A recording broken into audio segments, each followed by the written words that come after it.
Good evening to all of you. My name is Sumit Banerjee. Today I am joining with the subject biology, chapter 1, life process. अरे life process तो खत्म हो गया? नहीं खत्म हुआ। न्यूट्रिशन के कई सारे लेक्चर्स मैंने बनाए, लेकिन मुझे लगा कि ये थोड़ा टॉपिक बड़ा है, इसलिए पहले केमिस्ट्री के पहले चैप्टर को खत्म करते हैं, इसलिए मैंने किया। लाइफ प्रोसेस को फिर से एक बार कंटिन्यू करते हैं। चैप्टर बहुत बड़ा है, आप सभी को पता है, और मैं तो 30-30 मिनट का वीडियो बनाता ही हूँ। अभी ध्यान से देखना, लाइफ प्रोसेस में मैंने कहां तक किया था मुझे बताना। मैंने किया था एसोफेगस को, आई होप कंप्लीट कर दिया था। ठीक है, एसोफेगस कंप्लीट हो चुका था, और मैंने बोला था, कहां तक मैंने डिस्कशन किया था, जब हम खाना को लेते हैं तो आ, हमारा पेट भर चुका है या फिर पेट खाली है, वो सिग्नल कौन देता है? स्टोमक देता है। कैसे देता है? तो वो ब्रेन का हाइपोथैलेमस से मिलता है। हाइपोथैलेमस से मिलता है, ब्रेन का एक पार्ट है जिसमें 3 तरीके के सेंटर्स होते हैं, वो मैंने बताया था। वहीं में मैंने शायद एंड किया था, जहां तक मुझको याद है। Hypothalamus, hunger, satisfactory and anger, 3 centre है। एंगर क्यों? कुछ कुछ लोगों को देखना, जब खाना नहीं मिलता थोड़े से चिड़चिड़े से हो जाते हैं, या फिर पेरेंट्स का भी मानना होता है कि तुम खाना नहीं खाओगे तो तुम्हारा पढ़ाई में कंसंट्रेशन नहीं बैठेगा, जो कम खाते हैं। और ज्यादा खाने से भी दिक्कत है ना। ठीक है, तो यहां तक हुआ।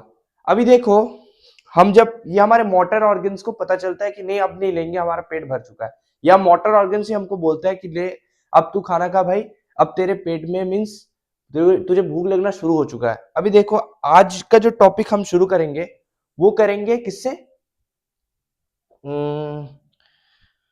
यहां तक करवा दिया था, हाइपोथैलेमस, हंगर, हंगर सैटिस्फैक्टी, एंगर। इसके बाद जो था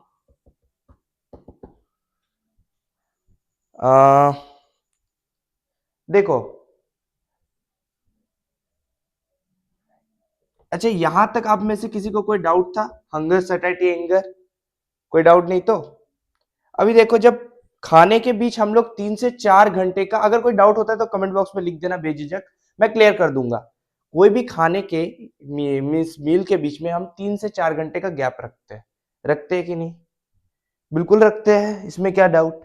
3 से 4 घंटे का गैप रखते हैं, तो उस बीच क्या होता है?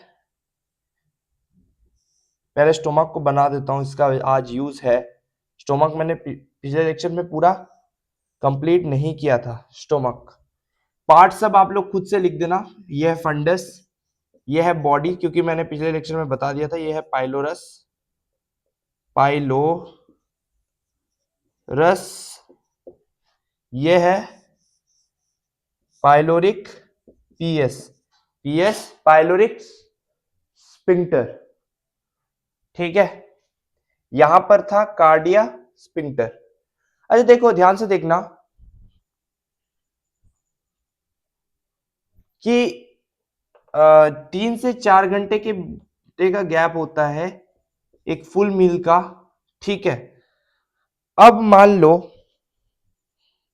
3 से 4 घंटे का गैप होता है, तो हम जब खाना लेते हैं, अच्छा वो तो बात का बात है, तो उस बीच हम 3 से 4 घंटे के बीच में कुछ चीजें रिलीज करते हैं, पेप्सिनोजेन रिलीज करते हैं। नहीं नहीं, जब हम खाना लेने जा रहे हैं तो हमें पेप्सिनोजेन रिलीज करते हैं, वो फिर पेप्साइन बनता है एक्टिव फॉर्म में। एचसीएल और पेप्सिनोजेन कंबाइनिंगली पेप्सिन बनाते हैं। अच्छा वो बनता कैसे है आपको पता है? मतलब वो बनता कैसे है या कब बनेगा? वो बहुत जल्दी बन जाता है, कुछ देर पहले ही बनता है। कुछ देर पहले कहने का मतलब कि हम जब खाना लेते हैं तो उसके स्मेल या फिर टेस्ट करने से गुड़गुड़ शुरू हो जाता है पेट में, यानी कि हमें भूख लगता है, जो सभी में कॉमन है। अब जब भूख लगता है तो उससे क्या होता है कि हमारा बॉडी को पता चलता है कि एक म्यूकस का लेयर हम लोग बना देते हैं स्टोमक के आसपास। क्यों बनाते हैं? पहले ध्यान से समझना, पेप्सिनोजेन जो है खाने से मिलने वाला है, ये तो पता रहेगा स्टोमक को, इसलिए वो म्यूकस का लेयर पहले से बना के तैयार करता है, इसको बोलते हैं म्यूकस का लेयर। पेप्सिनोजन जो है वो इनएक्टिव फॉर्म में होता है। यहां पर HCl जो है H+ और Cl-, यहां से HCl बनता है, H+ और Cl- दोनों आयन के मिला के HCl बनता है। वो पेप्सिनोजन इनएक्टिव फॉर्म को पेप्सिन में बदल देते, पेप्साइन नहीं पेप्सिन, ठीक है, पेप्सिन में बदल देते हैं। पेप्सिन जो होता है वो एक्टिव फॉर्म में होता है। इसे मैथ्स के साथ मत जोड़ देना, क्योंकि सिन या साइन जो होता है वो मैथ के ट्रिग्नोमेट्री का कॉन्सेप्ट है, दैट इज डिफरेंट। ये मैं बायोलॉजी पढ़ा रहा हूं। तो पेप्साइन जो है वो इनएक्टिव से एक्टिव कौन करता है? HCl करता है। यहां पर HCl जो है, कभी भी ये मत सोचना कि ये बना बनाया हुआ HCl से बनता है पेप्सिनोजन पेप्सिन, ये गलत मिसकॉन्सेप्शन लेके आप लोग जो है बोर्ड के पेपर में लिख दोगे, वो गलत हो जाता है। HCl जो है बनाया बनाया हुआ नहीं होता है। इसके पीछे का रीजन भी पूछता है। ऐसा इसलिए होता है क्योंकि यही HCl जो है बाद में स्टोमक को हार्म भी पहुंचा सकता है। हार्म कैसे पहुंचा सकता है? बिल्कुल पहुंचा सकते हैं हम कैसे पहुंचा सकते हैं, समझो। ये बना बनाया हुआ HCl जो है वो स्टोमक के वॉल पे अटैक करेगा, स्टोमक के वॉल पे चोट पहुंचाएगा, इस तरीके से हार्म पहुंच सकता है बॉडी पे, ठीक है। तो ये क्या होता है, हमें पता चलता है हम म्यूकस का लेयर बनाता है ये स्टोमक। तो इससे क्या होता है, stomach is well protected, stomach को तो कुछ नहीं होने वाला। अच्छा, अब ये पेप्सिन का क्या काम होता है? ये पेप्सिन जो है, अच्छा मुझे एक बात बताओ, यहां तक किसी को कोई डाउट? आप इसका स्क्रीनशॉट ले लीजिए, आप इसका स्क्रीनशॉट ले लीजिए।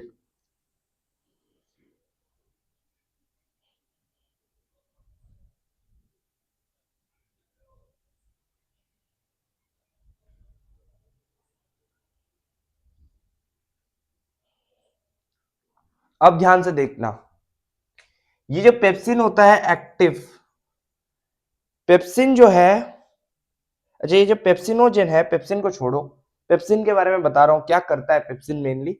पेप्सिनोजेन को प्रोड्यूस करने वाला जो होता है मेनली चीफ सेल। अच्छा याद कैसे करें इसको? सी यहां पर फिर एक बार बता देता हूं, सी यहां पर है चीफ सेल, कोई दिक्कत? अच्छा पता कैसे करें कि चीफ सेल से ही है रिलीज होता है पेप्सिनोजेन? बहुत आसान है, मैं बता रहा हूं, देखो। The main function of the HCl is to take part in digestion, obviously.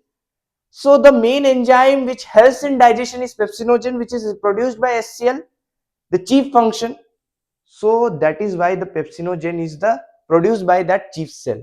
chief function digestion में enzyme pepsinogen मदद करता है, प्रोड्यूस भी ये chief cell से होता है। देखो लिख दिया, समझ में आया? ये इसमें कोई दिक्कत होना नहीं चाहिए। अभी देखो chief cell हुआ। अच्छा ये जो म्यूकस है, थैंकफुली इसका कुछ दूसरा नाम नहीं रखा है, इसलिए इसका नाम याद रखने में दिक्कत नहीं होगा। म्यूकस सेल से ये प्रोड्यूस होता है। H+ और Cl- जो है ये पैराइटल सेल से रिलीज होता है। Parietal cell, PARIETALCELL, parietal cell से रिलीज होता है ये HCl नहीं, H+ और Cl- होता है, फिर ये HCl बनाता है। इतना क्लियर? अच्छा ये तीन हो गया, सबसे पहले ये, देन ये चीफ सेल, देन ये म्यूकस सेल, तीनों सेल से तीन जो है रिलीज होता है, और ये तीनों जो है एक्टिवली डाइजेशन में मदद करता है। ये तीनों बॉडी के लिए बहुत हार्मफुल होता है, इसलिए म्यूकस लेयर बनाना बहुत जरूरी है, जिसको मैंने शुरू में मेंशन किया।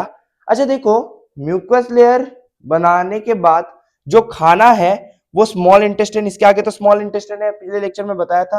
अगर आप लोगों को नहीं मिलता तो एक बार थोड़ा सर्च करिएगा, लर्निंग प्लेटफॉर्म विद सुमित है चैनल का नाम, उसमें बोलिएगा एसोफेगस बोल के लेक्चर का टाइटल दिया था मैंने उसमें, तो वो बोल के सर्च करिए, आपको मिल जाएगा। स्मॉल इंटेस्टाइन आगे होगा, खाना जो है विथ म्यूकस लेयर चला जाएगा स्मॉल इंटेस्टाइन की तरफ।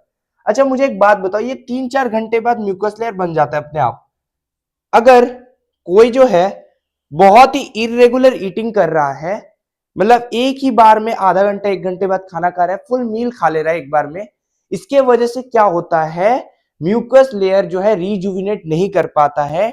Due to this failure of rejuvenation क्या होता है, उसके स्टोमक में म्यूकस लेयर नहीं बनता है, जो रिजुविनेशन नहीं होता मतलब नहीं बनता।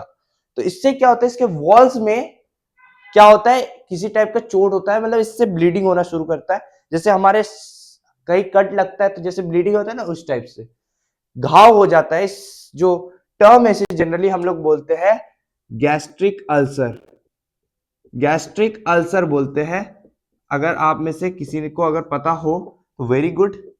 और ये बिल्कुल नहीं करना चाहिए, बस पढ़ने के लिए नहीं पढ़ना, इसको समझना भी है कि ऐसा मत करो। इससे क्या होता है, ये जो है इसका अभी तक कोई ट्रीट मतलब पूरा जो है वो नहीं आया है, ट्रीटमेंट नहीं है, या पूरी तरीके से इसे हम लोग नहीं क्योर कर सकते।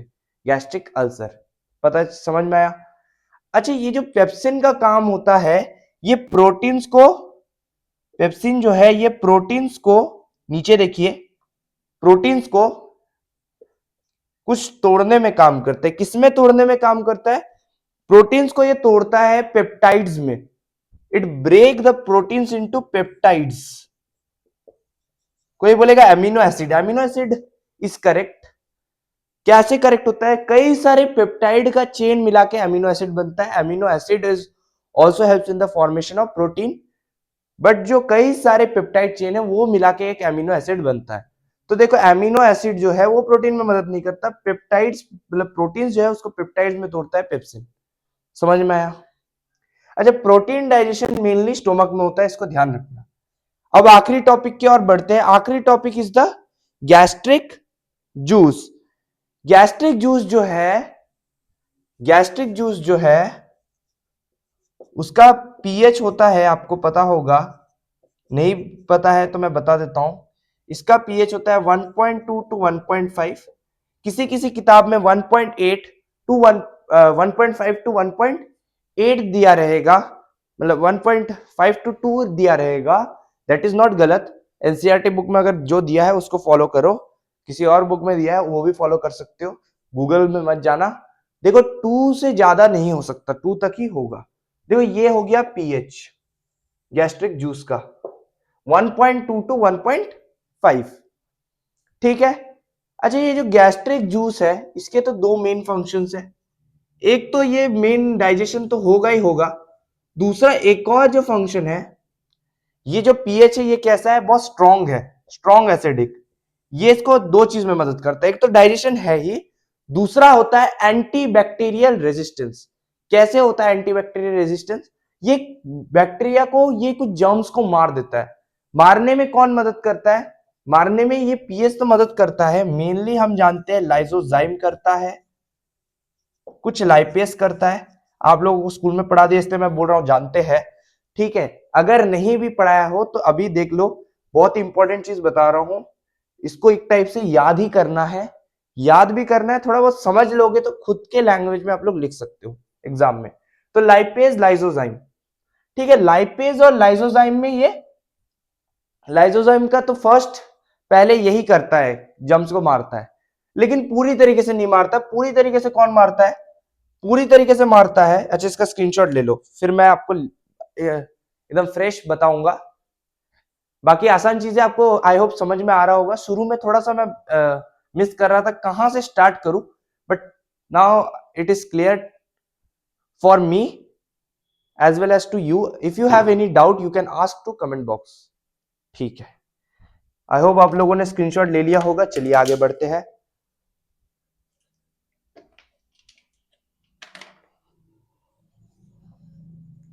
कहां थे हम लोग, कहां मिटाऊं,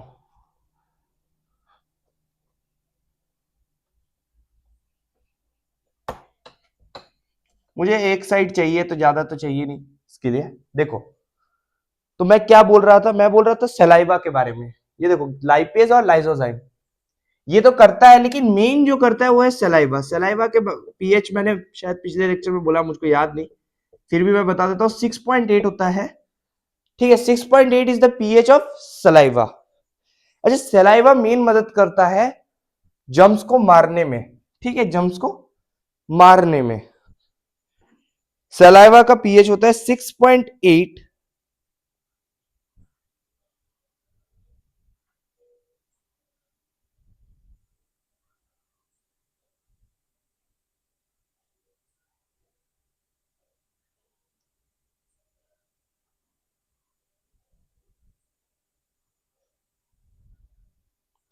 अच्छा, हम मुझे एक बात बताओ, मुझे एक बात बताओ, Cl माइनस, Cl माइनस, हमारी बॉडी में Cl माइनस आयन का क्या क्या इंपॉर्टेंस है? देखो, Cl माइनस आयन अगर नहीं हुआ तो H प्लस नहीं बनेगा, मतलब HCl ही नहीं बनेगा, कहने का मतलब ये है HCl नहीं बनेगा, डाइजेशन नहीं होगा। एंजाइम रिलेटेड बॉडी में हमारा फंक्शंस होता है। अगर हमें पीएच को अल्टर करना है तो Cl माइनस आयन का प्रेजेंस होना जरूरी है। पीएच जो होता है स्टैंडर्ड होता है, वो अपना काम ऐसे करता है स्टैंडर्ड पीएच पे, उसको अगर हम ऑल्टर कर देंगे तो उससे क्या होता है, ऑल्टर करने पर एंजाइम्स जो है वो क्या हो जाते हैं, एक्टिव हो जाते हैं। ठीक है, is it clear or not? तो उन्हें हमें एक्टिव नहीं होने देना, उन्हें इनएक्टिव रहने देना है। एक्टिव होना कोई ठीक नहीं है, उसे इनएक्टिव के लिए Cl माइनस इज इंपॉर्टेंट। ठीक है, is it clear or not?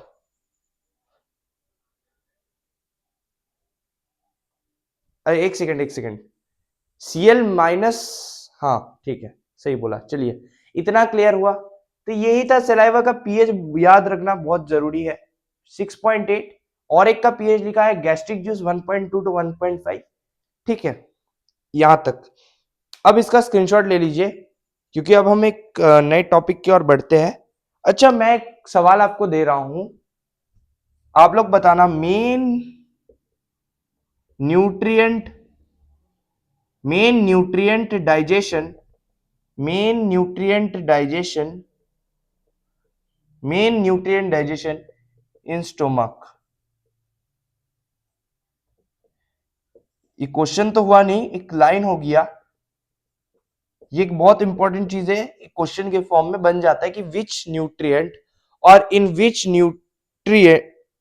Which of the following nutrient digestion mainly take place in stomach. इस तरीके से आ जाता है। तो मेन न्यूट्रिएंट कौन सा, मेन न्यूट्रिएंट है जिसका डाइजेशन स्टोमक में होता है? तो इसका आंसर अभी मैंने मतलब शुरू में, मतलब बहुत बीच में बोला होगा, तो आप अगर आपने बहुत ध्यान से सुना तो आप लोग बता दोगे, क्योंकि मैं नोट्स के फॉर्म में नहीं लिखा रहा, मैं समझा रहा हूं। अब आप में अगर कैपेसिटी होगा, you write it all those lines in English, not in Hindi, क्योंकि हिंदी का तो पेपर होगा नहीं है, in English, okay, in proper manner, in point wise. So अगर किसी से थोड़ा सा छूट गया हो तो इसका आंसर होगा प्रोटीन। ठीक है ना? तो प्रोटीन का मेन डाइजेशन स्टोमक में होता है। ये जो है ऐसे दिमाग में फिट कर लो कि जिंदगी में ना निकले, जब आप प्लस, मतलब जब आप 10 को बोर्ड भी दे दोगे उसके बाद भी ना निकले, ऐसे फिट हो जाए। ठीक है, अच्छा, इसके बाद अब आप स्क्रीनशॉट ले सकते हैं। तो देखो, ये जो क्लोरीन HCl बनाने में मदद करता है, सुन लो इसको, जो HCl बनाने में मदद करता है जो क्लोरीन, वो क्लोरीन मिलता कैसे है? तो उसका मेन सोर्स होता है डाइटरी सॉल्ट। इसका मेन सोर्स होता है डाइटरी सॉल्ट। तो सोर्स भी कभी कभी पूछ लेता है, डाइटरी सॉल्ट होता है। तो ऐसे तो कभी भी खाने में कम से कम स्टैंडर्ड अमाउंट ऑफ सॉल्ट होना चाहिए, क्योंकि सॉल्ट ना प्रोड्यूस होता है ना सॉल्ट स्टोर होता है।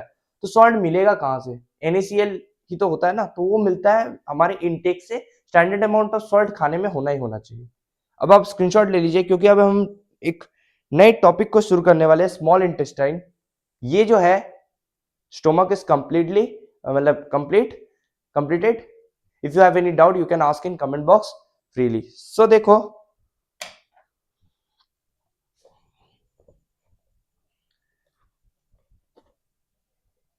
स्मॉल इंटेस्टाइन जो होता है वो होता है longest part of the alimentary canal. इसमें किसी को doubt?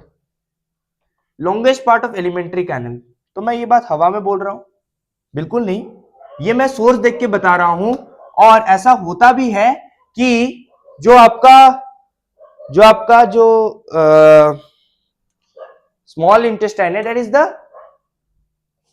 Is the small intestine that is the आपका longest part of the alimentary canal. इसके 3 पार्ट्स होते हैं जो बहुत इंपॉर्टेंट है बोर्ड एग्जाम के पॉइंट ऑफ व्यू से, तो उसको याद कर लो। स्मॉल इंटेस्टाइन जो है that is longest part of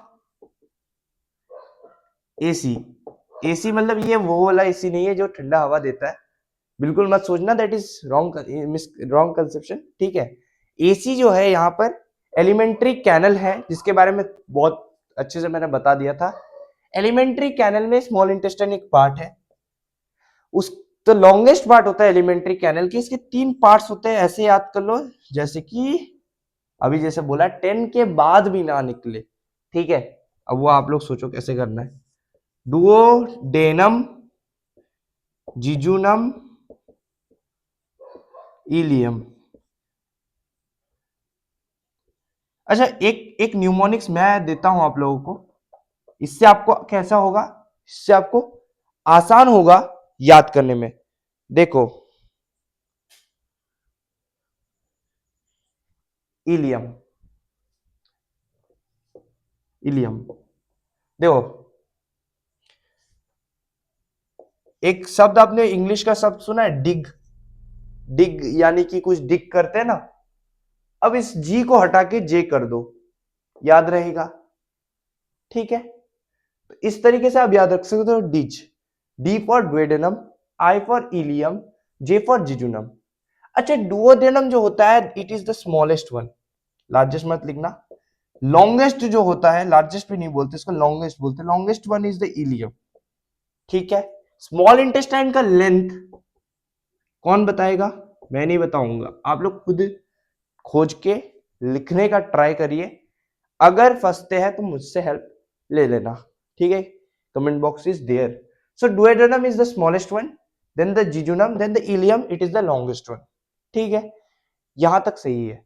अच्छा, स्मॉल इंटेस्टाइन जो होता है, स्मॉल इंटेस्टाइन जो होता है, जैसे मान लो स्टोमक खत्म हुआ, तो यहां पर ध्यान से देखना स्ट्रक्चर की ओर। एक्चुअली डायग्राम का बैंड बजा है मेरा, डायग्राम तो मैं बना ही नहीं पाता। आप लोग एक काम करिए, इसका स्क्रीनशॉट ले लीजिए, फिर मैं फ्रेश तरीके से बनाऊंगा तो आपको क्लैरिटी मिलेगा।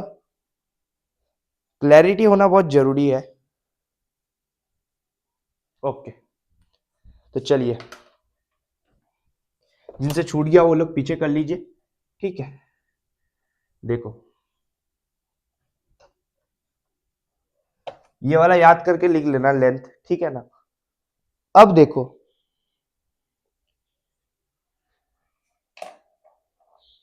देखना यहां पर खत्म हुआ। अच्छा, आपको तो पता होगा, क्या पता होगा कि यही कहीं आपका है पाइलोरिक स्पिंक्टर, है कि नहीं।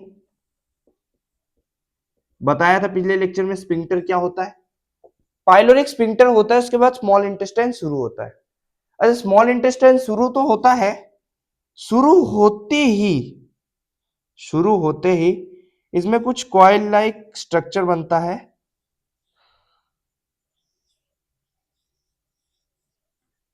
कॉइल लाइक स्ट्रक्चर होता है, ठीक है।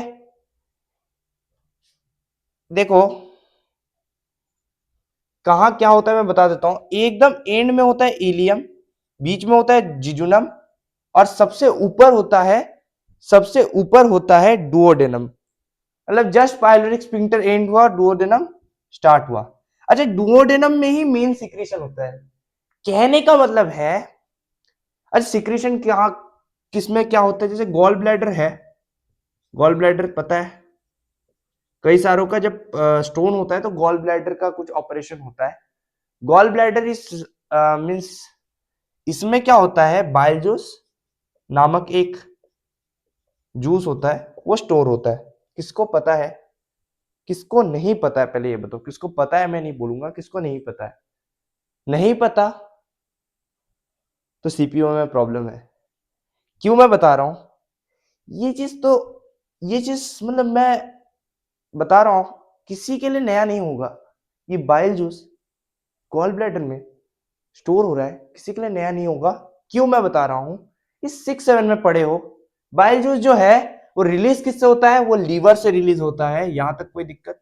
लीवर से रिलीज होता है, लीवर को नहीं चाहिए वो फेंक देता है गॉल ब्लैडर की तरफ, गॉल ब्लैडर में बाइल जूस स्टोर होता है before release out of the body. ठीक है, तो यहां स्टोर होता है। डुओडेनम में मेन सिक्रीशन होता है, और कौन सा सिक्रीशन होता है, और सिक्रीशन होता है पैंक्रियाटिक जूस का। ऐसा क्या, बिल्कुल मैं गलत बता रहा हूं, पैंक्रियाटिक जूस का सिक्रीशन होता है, किससे होता है, पैंक्रियस से होता है, पैंक्रियस, पैंक्रियाटिक जूस पैंक्रियस से होता है। अरे पैंक्रियाटिक जूस का पीएच क्या होता है, पैंक्रियाटिक जूस का पीएच क्या होता है, पैंक्रियाटिक जूस का पीएच क्या होता है,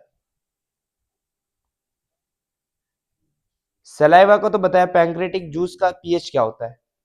पैंक्रियाटिक जूस का पीएच छोड़िए ना, पीएच तो मैं बता ही दूंगा टाइम आने पर, पीएच इज नॉट इंपॉर्टेंट, लेकिन जो इंपॉर्टेंट है जानना, जो बहुत ज्यादा जरूरी है, दैट इज पैंक्रियाटिक जूस पैंक्रेस से रिलीज होता है। अच्छा, पैंक्रियाटिक जूस जो होता है वो पैंक्रेस से रिलीज होता है, ये तो आपको समझ में आ गया, यहां तक आपको समझ में आ गया होगा। ठीक है, ठीक है।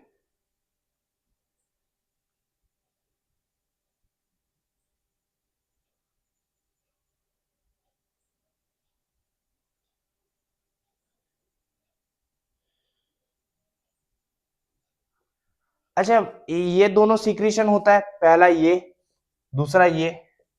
अच्छा, एक बार स्टोमक से तो ये दोनों को भेजा जा रहा है, एक बार स्टोमक से ये जब भेज देते हैं, तो ये जो भैया पाइलोरिक स्फिंक्टर जो है, ये पाइलोरिक स्फिंक्टर है, इसने बोला मेरा काम खत्म, काम खत्म है, यानी कि ये अब क्लोज हो जाता है। क्लोज तो ओके, लेट हिम क्लोज, ये क्लोज होता है, तो ये जो दोनों है अब पूरे स्क्वायर लाइक स्ट्रक्चर में घूमेगा, घूमेगा मीन्स यहीं पर घूमेगा, अब इसका कोई सहारा नहीं, अब जिसका कोई सहारा नहीं होता, कुछ किसी को तो होना पड़ेगा ना, तो ये इसका सहारा हो जाता है, यही दोनों जो है यहां पर घूमेगा। ठीक है, तो देखो अब हम आगे बढ़ते हैं। अच्छा, सरफेस एरिया किसका ज्यादा होगा, जो लॉन्गेस्ट है, इलियम का सरफेस एरिया ज्यादा है, इलियम में विली भी ज्यादा है। समझ में आया, सरफेस एरिया के बेसिस पे हम बोलते हैं। ठीक है, यहां तक क्लियर। अच्छा, अब मैं थोड़ा सा आगे बढ़ते हैं हम लोग। देखो, हम थोड़ा सा बाइल के बारे में बताते हैं, बाइल क्या है। हाँ, बाइल के कंटेंट को थोड़ा सा डिस्कस कर लेते हैं। बाइल जो है वो मैंने बोला कि क्लास 7-8 में पढ़े हो, इसलिए कुछ गलती नहीं होना चाहिए। लीवर में ये होता है, लीवर में होता है, लीवर इसको फेंकता है, कौन स्टोर करता है, भैया जिसका कोई सहारा ना हो, उसका गॉल ब्लैडर हो। ऐसा बात नहीं है, सिर्फ ये बाइल के लिए सहारा है, तो गॉल ब्लैडर इसको स्टोर करता है बिफोर सिक्रेशन फ्रॉम बॉडी। ठीक है, लीवर जो है बाइल को फेंकता है, गॉल ब्लैडर इसको स्टोर करता है। इतना तक क्लियर। बाइल के कंटेंट क्या होता है, बाइल जो है कंटेंट को याद रखना, कोलेस्ट्रॉल रखता है, सबसे पहले कोलेस्ट्रॉल मुझको याद है इसलिए मैं बता रहा हूं। बाइल जो होता है कोलेस्ट्रॉल को रखता है, इसमें कुछ बाइल सॉल्ट्स प्रेजेंट होते हैं जिसको याद रखना बहुत जरूरी होता है। NaHCO3 होता है, ऐसा क्या, NaHCO3 यानी कि sodium carbonate, sodium bicarbonate, sodium carbonate नहीं, सोडियम बाइकार्बोनेट, क्योंकि H है ना, तो NaHCO3 is the sodium bicarbonate. Na2CO3 भी होता है, उसको हम बोलते हैं सोडियम कार्बोनेट। NaSCO3 और Na2CO3 होता है इसमें, ठीक है ना, गलती नहीं होना चाहिए। NaSCO3 NO2CO3। आयंस कौन से होते हैं, आयंस बहुत सारे होते हैं, K प्लस होता है, Cl माइनस होता है, SCO3 माइनस होता है, H प्लस होता है, और कौन सा रह गया, कुछ तो रह गया, कुछ तो रह गया यार, कुछ तो रह गया, H plus Cl minus SCO3, Na plus होता है जिसको छोड़ दिया मैं। 5 होते हैं आयंस, 5, भूलना मत, सब लिखना। एक सेकंड, एक सेकंड, एक सेकंड, एक सेकंड, ये 3 नहीं होता है, 2 होता है, 5 किसी और में होता है, मैंने मिक्सअप कर दिया है। देखो, Na प्लस और K प्लस आयन होता है, ऐसा क्या, बाइल सॉल्ट होता है, बाइल में और क्या होता है? वाटर कंटेंट होता है, बिल्कुल होता है, वाटर तो सभी में होता है। दो पिगमेंट्स होते हैं, उसको भूलना ही मत। पिगमेंट्स जो होता है, पिगमेंट्स होता है। अच्छा, बाइल जो है that is a waste material, ध्यान रखना। वेस्ट का ही कंटेंट मैं बता रहा हूँ। बाइल सॉल्ट्स होता है, कोलेस्ट्रॉल होता है, आयन से ये कुछ, और इसमें कुछ ये भी होता है। क्या होता है भाई? पिगमेंट्स होता है, याद रखना इसको, आगे बहुत काम आएगा। Bilirubin, bilirubin, biliverdin, biliverdin, bilirubin. Spelling में ध्यान मत देना, मुझको लग रहा है गलत भी हो सकता है। ठीक है, बिलीरुबिन, बिलीवर्डिन। बिलीरुबिन और बिलीवर्डिन ये पिगमेंट्स है, इनका ही जरूरत नहीं है लीवर को, तो ये दोनों को फेंक देगा। दोनों का कलर कौन सा होता है याद रखना? बिलीरुबिन का येलो होता है, yellow, yellow yellow dirty fellow. Bilirubin का येलोइश ग्रीन होता है। ऐसा क्या? हमको तो पता ही नहीं था, नहीं पता तभी तो बोल रहा हूँ। ऐसा बात नहीं है, आप में से कई जनों को पता होगा क्योंकि वो लोग आगे का पढ़ के रखते हैं। तो bilirubin is the yellow pigment and biliverdin is the yellowish green. यही लीवर को नहीं चाहिए कि फेंक देते हैं। बाइल सॉल्ट्स आयंस होते हैं, इसमें कोलेस्ट्रॉल भी होता है, इसको याद रखना, ठीक है, जरूरी है, इसलिए बता रहा हूं। अभी देखो, इतना क्लियर। अच्छा, आरबीसी जो है वो लीवर में ही क्या होता है? लीवर ही उसको मार देता है या लीवर में मरता है। The main part is the spleen, जिसको हम बोलते हैं ग्रेवयार्ड ऑफ आरबीसी।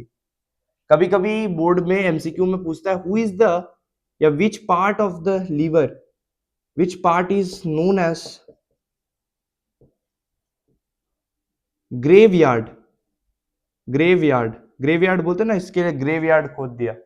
ऐसा बात नहीं है, जो मीन्स ग्रेवयार्ड एक टर्म दिया गया, मतलब ये एक जगह है जहां आरबीसी मरता है। तो graveyard, graveyard of RBC, RBC किया ज्यादातर ब्लड सेल्स का, तो दैट इज स्प्लीन।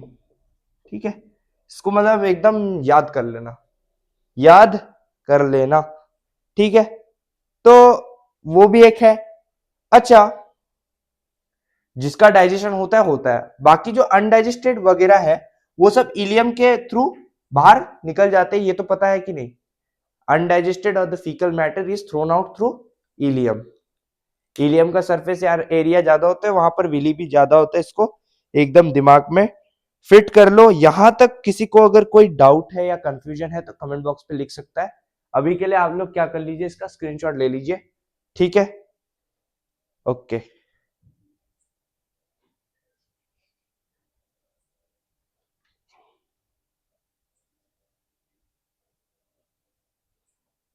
अच्छा, बाइल जूस के कई सारे काम भी होते हैं, आपको पता होना चाहिए। ये जो बाइल जूस होता है, कहां लिखा मैंने बाइल जूस? ये जो मैंने कंटेंट लिखा है बाइल जूस का लिखा है, ठीक है ना, कंटेंट। यहां पर लेफ्ट साइड में देखो, इस बाइल जूस के कई सारे काम होते हैं। क्या काम होता है? ये कुछ फैट मॉलिक्यूल्स को, लार्ज फैट मॉलिक्यूल्स को छोटे छोटे मॉलिक्यूल्स में ब्रेक करता है। ऐसा क्यों? इससे सरफेस एरिया जो है बढ़ता है, इंक्रीज इन सरफेस एरिया। दूसरा इसका और काम होता है, ये फैट के इमल्सिफिकेशन में भी मदद करता है, ठीक है ना। अच्छा, ठीक है, इतना क्लियर। अब आप इसका क्या कर लीजिए, स्क्रीनशॉट ले लीजिए। अब जो है पैंक्रेटिक जूस की तरफ मैं बढ़ता हूं, उसमें क्या कंटेंट होता है वो मैं थोड़ा सा बता देता हूं। तो अब हमारा chemical digestion is completed, then we are going to discuss little bit a very short topic, mechanical digestion. तो small intestine will be over and large intestine होगा, वो अगले लेक्चर में डिस्कस कर दूंगा, ठीक है। आई होप आप लोगों ने स्क्रीनशॉट ले लिया होगा। चलिए, और इस डायग्राम का जरूरत नहीं, इसलिए मैंने मिटा दिया। अभी देखो,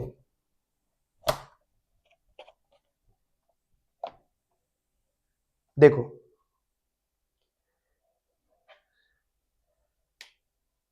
स्मॉल इंटेस्टाइन,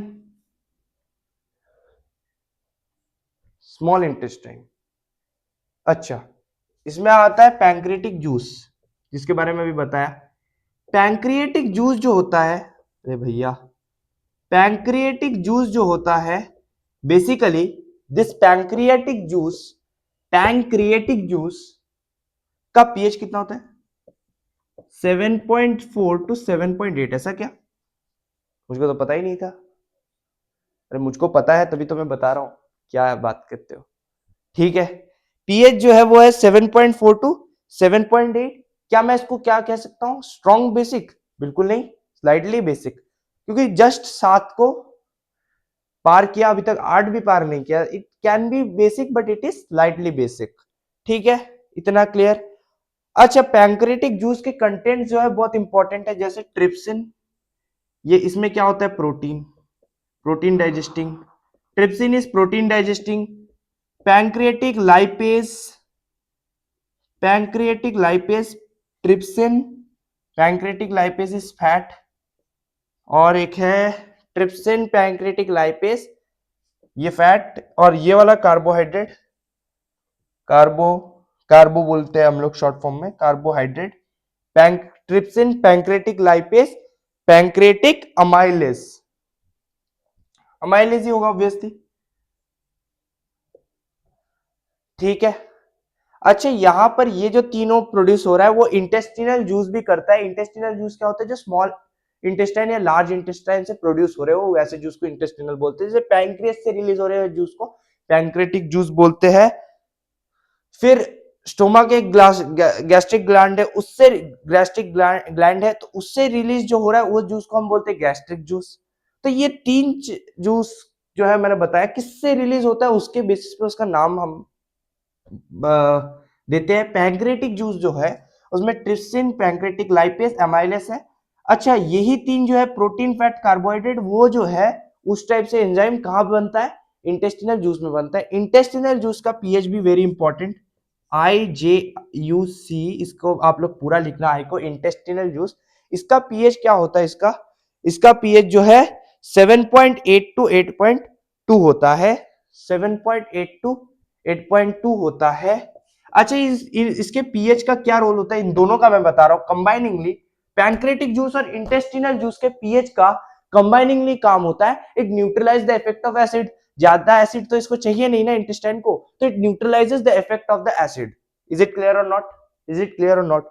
मैं धीरे धीरे अपने वॉल्यूम को बढ़ा रहा हूं जिससे आपका एनर्जी बढ़े, आप लोग अपने एनर्जी को मेंटेन रखो, जिससे आप, अगर आप लोग ध्यान से हर एक वर्ड, हर एक लाइन को सुनोगे, लोग एग्जाम में प्रीसियस वे में, प्रिसाइज वे में, सॉरी, प्रिसाइज वे में आंसर लिख सकते हो। ज्यादा पॉइंट्स आपको ऐड नहीं करना है, जो मैं बता रहा हूं उतना ही आप अगर लिखोगे, और थोड़ा बहुत ऐड कर सकते हो, ऐसा कोई मैं बांध के नहीं रखा हूं।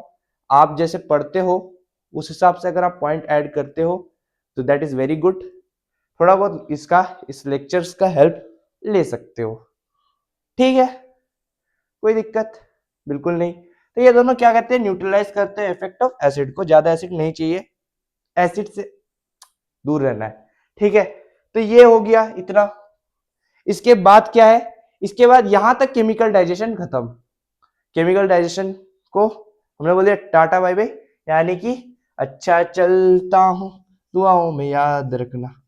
मैकेनिकल डाइजेशन ये हो गया। ये जो है ये कहां शुरू होता है पता है आपको, ये ओरल कैविटी में शुरू होता है, ओरल कैविटी में शुरू होता है। ठीक है, मैकेनिकल डाइजेशन में सबसे पहला जो स्टेप होता है that is mastication, mastication. Second one is the, mastication को आप लोग खुद डिफाइन करना, अगर आप फंसते हो या डाउट होता है तो आप लोग कमेंट बॉक्स पे लिखना। मास्टिकेशन, मास्टिकेशन में फंसने का क्या है, इसमें मैं ही बता देता हूं, इसको च्यूइंग भी बोलते हैं, च्यूइंग यानी कि चबाना। ठीक है, चबाना या फिर mastication. Second one is the, second one क्या है, मास्टिकेशन। इसके बाद मैकेनिकल, ये केमिकल नहीं है, मैकेनिकल डाइजेशन है। तो मैकेनिकल डाइजेशन में मास्टिकेशन और च्यूइंग, फिर एक च्यूइंग अलग से stomach, and last one is the small intestine. Small intestine में क्या होता है, स्मॉल इंटेस्टाइन में होता है पेरिस्टोलिसिस। ये अलग से पेरिस्टोलिसिस है, वो एसोफेगस वाला नहीं है। तो अच्छा, ये च्यूइंग इधर नहीं होगा, मास्टिकेशन फिर chewing, and third one is the small intestine जिसमें होता है पेरिस्टोलिसिस, लेकिन ये एसोफेगस वाला नहीं, ये इटसेल्फ स्मॉल इंटेस्टाइन का होता है। ठीक है,